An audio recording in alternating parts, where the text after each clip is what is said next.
Madam ನಮಸ್ತೆ, ಹೇಗಿದ್ರಿ? Back to back ಒಂದೊಳ್ಳೆ ಸಿನಿಮಾಗಳು, ಫಿಲ್ಮೋಗ್ರಫಿ ನಿಮ್ಮ ಲಿಸ್ಟಿಗೆ ಸೇರ್ಪಡೆ ಆಗ್ತಾಯಿದೆ. ಅದರಲ್ಲೂ ಕೂಡ ಈಗ ಹೊಸ ಸೇರ್ಪಡೆ ಅಂತಂದರೆ ನಾನು ಮತ್ತು ಗುಂಡ 2. ಸೊ ಒಂದು ಸಕ್ಸಸ್ ಸಿನಿಮಾದ ನಂತರದಲ್ಲಿ ಬರ್ತಿರುವಂಥ ಸೀಕ್ವಲ್ ಸಿನಿಮಾ ನಿಮ್ಗೆ ಎಷ್ಟು ಖುಷಿ ಇದೆ? ನಂಗೆ ತುಂಬ ಖುಷಿ ಇದೆ. ನಾನು ಮತ್ತು ಗುಂಡ ಪಾರ್ಟ್ 1 ನೋಡಿದ್ದೆ ಆ್ಯಂಡ್ ಪಾರ್ಟ್ 2ಗೆ ರಘು ಅವರು ನಮ್ಮ ಡೈರೆಕ್ಟರ್ ನಾನು ಅಪ್ರೋಚ್ ಮಾಡಿದಾಗ ನಂಗೆ ತುಂಬಾ ಖುಷಿ ಆಯಿತು. And I am a dog lover, so ಗುಂಡ ಜೊತೆ ಆ್ಯಕ್ಟ್ ಮಾಡೋ ಒಂದು ಇದು ಸ್ಕ್ರೀನ್ ಸ್ಪೇಸ್ ಶೇರ್ ಮಾಡೋ ಒಂದು ಆಪರ್ಚುನಿಟಿ ಸಿಕ್ಕಾಗ ಮಾಡಲೇಬೇಕು ಅಂತ ಅನಿಸ್ತು. And I was excited. ನಾನು ಮತ್ತು ಗುಂಡ ನೋಡಿದಾಗ ಅಂದ್ಕೊಂಡಿದ್ರೆ ನೆಕ್ಸ್ಟ್ ಸೀಕ್ವಲ್ ಪಾರ್ಟ್ಗೆ ನಾನು ಇರ್ತೀನಿ ಅಂತ? ಡೆಫಿನೆಟ್ಲಿ ಇಲ್ಲ. ಐ ಥಿಂಕ್ ನಾನು ಮತ್ತು ಗುಂಡ ಆಲ್ಮೋಸ್ಟ್ ಲವ್ ಮಾಕ್ಟೇಲ್ ಜೊತೆನೇ ಬಂದಿರೋದು 1 ವೀಕ್ ಆ ಕಡೆ ಈ ಕಡೆ. ಆ್ಯಂಡ್ ಅವಾಗ ಇಬ್ಬರಿಗೂ ಐ ಥಿಂಕ್ ಒಂದೇ ಥರ ಸಿಚುವೇಶನ್ ಫೇಸ್ ಮಾಡಿದ್ರು. ಇಬ್ಬರಿಗೂ ಥಿಯೇಟರ್ಗೆ ಜನ ಬಂದಿಲ್ಲ, ಆದರೆ ಜನ ಅದಾದಮೇಲೆ ಇದು ಏನು ಟಿ ವಿಯಲ್ಲಿ ಮತ್ತು OTT ಪ್ಲ್ಯಾಟ್ಫಾರ್ಮ್ಸಲ್ಲಿ ತುಂಬ ಇಷ್ಟಪಟ್ಟು ತುಂಬ ಪ್ರೀತಿ ತೋರಿಸಿದ್ರು. ಹಾಗೆ ಇದು ಅಷ್ಟು ಕನೆಕ್ಷನ್ ಇರುವಂಥದ್ದು ಇದು ಅವಾಗ ಡೆಫಿನೆಟ್ಲಿ ಗೊತ್ತಾಗಿಲ್ಲ ನಾನು ಪಾರ್ಟ್ 2 ಅಲ್ಲಿ ಇರ್ತೀನಿ ಅಂತ. ಬಟ್ ರಘು ಅವ್ರು ಅಪ್ರೋಚ್ ಮಾಡಿದ್ರು, so I was like very excited. ಒಬ್ಬ ಅನಿಮಲ್ ಅವ್ರನ್ನ ಕರ್ಕೊಂಡು ಹೋಗ್ಬಿಟ್ಟು ಸ್ಟಾರ್ಟಿಂಗಲ್ಲಿ ನಿಮ್ಮ ಪಾತ್ರನೇ ಬೇರೆ ಇದೆ ಆ್ಯಕ್ಚುಲಾಗಿ.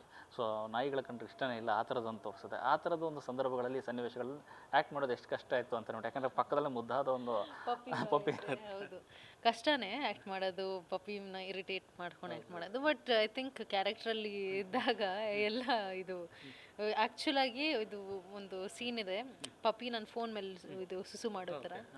ಅವ್ರು ನನ್ನ ಫೋನ್ ಮೇಲೆ ನೀರು ಹಾಕಿದ್ರು. ನಂಗೆ ಅವಾಗ ಎಷ್ಟು ಇರಿಟೇಷನ್ ಆಯ್ತು ಅಂದರೆ ಹೊಸ ಫೋನ್ ತೊಗೊಂಡಿದ್ದೆ, ಆ ಫೋನ್ ಮೇಲೆ ನೀರು ಹಾಕ್ಬಿಟ್ರು. ಲೈಕ್ ಓಕೆ ಫೈನ್, ಹಾಗೆ ಕಂಟಿನ್ಯೂ ಮಾಡ್ಕೊಂಡು ಹೋಗೋಣ ಅಂತ. So I think it is ಪಪ್ಪಿನ ಮೇಲೆ ಇರಿಟೇಷನ್ ಬರೋದು ಈಸಿ ಅಲ್ಲ, ಬಟ್ ಬರ್ಸ್ಬೇಕಂದ್ರೆ ಆಬ್ವಿಯಸ್ಲಿ ಮಾಡ್ತೀನಿ. It won't effect. Dog lover ಅಂತ ಹೇಳಿದ್ರಿ. ಸೊ ನಿಮಗೆ ಡಾಗ್ಸ್ಗಳನ್ನು ಒಂದು ಸಾಕಿ ಮನೆಯಲ್ಲಿ ಅಥವಾ ಟ್ರೈನ್ ಮಾಡಿ ಅಭ್ಯಾಸ ಇತ್ತಾ ಈ ಹಿಂದೆ? ಮುಂಚೆ ಇತ್ತು. ಅಂದರೆ ನಮ್ಮ ಮನೆಯಲ್ಲಿ ಒಂದು ನಾಯಿ ಇದೆ, ಝೂಸ್ ಅಂತ. ಸೊ ಅವನಿಗೆ ಟ್ರೈನರ್ ಕರೆಸ್ತಾ ಇದ್ವಿ. ಅವರು ಇದು ಬೇಸಿಕ್ ಟ್ರೈನಿಂಗ್ ಅಂದರೆ ಸಿಟ್ ಸ್ಟ್ಯಾಂಡ್ ಪ್ಲೇಸ್ ಆ್ಯಂಡ್ ಇದು ರೊಟೇಷನ್ ಆ್ಯಂಡ್ ಪಕ್ಕದಲ್ಲಿ ಬಂದು ನಿಲ್ಲೋದು, ಇಲ್ಲ ಗಾರ್ಡ್ ಥರ ಮಾಡೋದು, ಅವೆಲ್ಲ ಹೇಳ್ಕೊಟ್ಟಿದ್ರು. ಆ ಬೇಸಿಕ್ ಟ್ರೈನಿಂಗ್ ನಂಗೆ ಗೊತ್ತಿರ್ತು. ಆ್ಯಂಡ್ ಇವನ ಜೊತೆ ಬಂದಾಗ ಇವನು ಅಡ್ವಾನ್ಸ್ ಲೆವೆಲ್ ಬಂಟಿ ಜೊತೆ ಮೇನ್ಲಿ ಆ್ಯಕ್ಟ್ ಮಾಡಿರೋದು. ಆ್ಯಂಡ್ ಬಂಟಿ ಇನ್ನೂ ಜಾಸ್ತಿ ಅಡ್ವಾನ್ಸ್ ಲೆವೆಲ್ ಟ್ರೈನಿಂಗ್ ಆಗಿತ್ತು ಅವನಿಗೆ. So it was very easy. ನಾನು ಏನು ಮಾಡೋ ಅವಶ್ಯಕತೆ ಇದ್ದಿಲ್ಲ. ಅವ್ರದ್ದು ಟ್ರೈನರ್ ಸ್ವಾಮಿಯವರು ಮತ್ತು ಅವರು ಕರಣ್ ಅವರೆಲ್ಲ ಇದ್ದರು. ಸೊ ಅವರೇ ನೋಡ್ಕೊಂಡಿದ್ರು.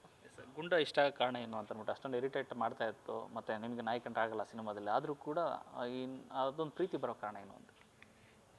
ನಿನ್ನ ಸಿನಿಮಾನೇ ಹೇಳ್ಬಿಡ್ಬೇಕಷ್ಟೇ. ಸಿನಿಮಾ ಅಲ್ಲಿ ಪ್ರೀತಿ ಆ ಪ್ರಾಸೆಸ್ಸಲ್ಲಿ ಹಾಗೆ ಆಗುತ್ತೆ. ಅದ್ರ ಬಿಟ್ಟು ಅದಕ್ಕಿಂತ ಜಾಸ್ತಿ ಡೀಟೇಲ್ಸ್ ನಾನು ಕೊಡೋಕ್ಕಾಗಲ್ಲ. ಸೊ ಬಟ್ ಸಿನಿಮಾ ಆಚೆ ಆದರೆ ನಾನು ಪ್ರೀತಿ ಮಾಡೋಕ್ಕೆ ರೀಸನೇ ಬೇಕಿಲ್ಲ. ನಾಯಿ ಮರಿಗಳು ಅವರು ಆ ಪೋಸ್ಟ್ರಲ್ಲಿ ಕೂಡ ನೋಡಿದ್ರೆ ನೀವು ಇದು ಗುಂಡ ಅದು ಬಂಟಿದು ಕಣ್ಣು ನೋಡಿದ್ರೆ ಅಯ್ಯೋ ಅಲ್ಲೇ ಕರ್ಗೋಗ್ಬಿಡ್ತೀರಾ. ಅಷ್ಟು ಇನ್ನೊಸೆನ್ಸ್ ಕಾಣುತ್ತಾ ಕಣ್ಣಲ್ಲಿ. ಅದು ಸ್ಲೈಟ್ ಬ್ರೌನ್ ಐಸ್ ಹೆಂಗೆ ನೋಡ್ತಾವಂದರೆ ಅಲ್ಲೇ ಹತ್ತು ಬಿಡ್ಬೇಕನ್ಸುತ್ತೆ. ಸೊ ಈ ಪ್ರಾಣಿಗಳಿಗೆ ಅವ್ರು ಏನೂ ಮಾಡಬೇಕಾಗಿಲ್ಲ, ಅವ್ರ ಮುಖನೇ ಅಷ್ಟು ಇಮೋಷ್ನಲಾಗಿ ಕಾಣುತ್ತೆ. ಇವಾಗ ನಂಗೆ ಇಲ್ಲಿಂದ ಇಲ್ಲಿಗೆ ನಡ್ಕೊಂಡು ಬರ್ತಿದ್ದಾಗ ಕೂಡ ಬಂಟಿ ಹಿಂಗೇ ನೋಡ್ಕೊಂಡಿದ್ದೆ, ನನ್ನನ್ನೇ ನೋಡಿಕೊಂಡು ಮಲ್ಕೊಂಡ್ರು ಅವರು ಹಿಂಗೆ ಮಲ್ಕೊಂಡು ನನ್ನ ಕಡೆ ತಿರ್ಕೊಂಡ್ಬಿಟ್ಟು. So it's very sweet. ನಿಜ, ಈ ಡಿವೈನ್ ಲವ್ ಅಂತ ಹೇಳ್ತಾರೆ, ಅಂದರೆ ಪ್ರಾಣಿಗಳು ಮತ್ತು ಮನುಷ್ಯ ಒಂದು ಸಂಬಂಧದ ಮಧ್ಯೆ. ಸೊ ನಿಮ್ಗೆ ಯಾವ ಥರ ಫೀಲ್ ಆಗಿತ್ತಾ ಈ ಥರದೊಂದು? ಈಗ ನೀವು ಕೇಳಿದ್ರೆ ನೀವೇ ಒಂದು ನಾಯಿನ ಸಾಕಿದೆ ಅಂತ ಹೇಳಿದ್ರೆ, ಸೊ ಅದೆಲ್ಲೋ ಫೀಲ್ ಆಗ್ತದಾ ಅಂತಂದ್ಬಿಟ್ಟು? ಡಿವೈನ್ಗಿಂತ ವೆರಿ ಇಮೋಷ್ನಲಿ ಡೆಫಿನೆಟ್ಲಿ ಅಟ್ಯಾಚ್ ಆಗಿದ್ದೀನಿ. ಅವ್ನು ಗೊತ್ತಾಗುತ್ತೆ. ನಾನು ಯೂಶ್ವಲಿ ಮೆಡಿಟೇಟ್ ಮಾಡೋಕ್ಕೆ ಹೋದಾಗೆಲ್ಲ ಇದು ಟೆರೆಸ್ಗೆ ಹೋಗಿ ಮಾಡ್ತೀನಿ. ಸೊ ಟೆರೆಸ್ಗೆ ಹೋಗಿ ಮಾಡಿದಾಗ ಅವನು ಎಲ್ಲ ಕಡೆ ನನ್ನ ಮೇಲೆ ಹಾರ್ಕೊಂಡಿರ್ತಾನೆ. ನಾನು ಏನಾದರೂ ಯೋಗ ಮಾಡೋಕ್ಕೆ ಹೋಗಿ ಏನು ಇದು ಬ್ರಿಡ್ಜ್ ಥರ ಏನಾದರೂ ಮಾಡಿದ್ರು ಒಳಗೆ ಹೋಗಿ ಹಾರ್ಕೊಂಡು ಎಲ್ಲ ಇದು ಮಾಡ್ಕೊಂಡಿರೋದು. ಸೊ ಅವನು ಅಷ್ಟೇ ಎಂಜಾಯ್ ಮಾಡ್ತಾಯಿರ್ತಾನೆ. ಸೊ ಅವನನ್ನು ಎಷ್ಟೋ ಸಲ ಮೆಡಿಟೇಟ್ ಮಾಡೋದು ನೋಡಿದ್ದಾನೆ. ಆ್ಯಂಡ್ ನಂಗೆ ಬೇಜಾರಾದಾಗ ಅವನು ನನ್ನೇ ನೋಡ್ಕೊಂಡಿರ್ತಾನೆ, ಸೈಲೆಂಟಾಗಿ ನೋಡ್ತಾನೆ, ಬಂದು ನನ್ನ ಪಕ್ಕದಲ್ಲಿ ಮಲ್ಕೋತಾನೆ. ಐ ಥಿಂಕ್ ನಾವೇ ಸುಪೀರಿಯರ್ ಬೀಯಿಂಗ್ಸ್ ಅಂತ ಅನ್ಕೋತೀವಿ, ಬಟ್ ಅವುಗಳು ಕೂಡ ಕಾನ್ಷಿಯಸ್ ಇದೆ. ಅವು ಅರ್ಥ ಮಾಡ್ಕೋತವೆ, ನಾವು ನಮ್ಮ ಇಮೋಷನ್ಸ್ನ ಅರ್ಥ ಮಾಡ್ಕೋತವೆ. ನಾವು ಅನ್ಕೋತೀವಿ ಅವ್ರಿಗೆ ಇಮೋಷನ್ಸೇ ಇಲ್ಲ, ಏನೂ ಮಾಡೋಕ್ಕಾಗಲ್ಲ, ಎಲ್ಲ ನಾವು ಹೇಳ್ದಂಗೆ ಆಗಬೇಕು ಅಂತ. ಇಲ್ಲ, ಅವ್ರಿಗೆ ಕೂಡ ಆ ಸೆನ್ಸ್ ಇದೆ.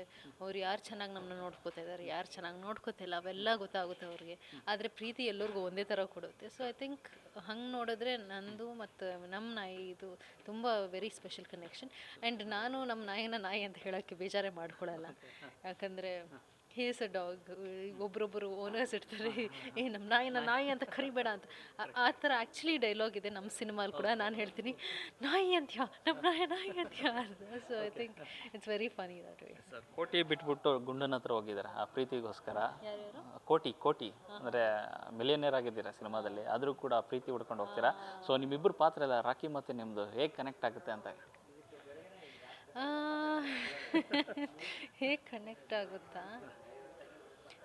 ಸಿನಿಮಾ ಬಗ್ಗೆ ಒಂದು ಇದು ಜಸ್ಟ್ ಹೇಳಬೇಕಂದ್ರೆ, ಶಂಕರ ರಾಕೇಶ್ ಅವರು ಮಾಡೋ ಒಂದು ಪಾತ್ರ, ಶಂಕರ ಮತ್ತು ಗುಂಡ ನಾಯ್ದು ಮಧ್ಯದಲ್ಲಿ ಬರುವಂಥ ಒಂದು ಪಾತ್ರನೇ ನಾನು.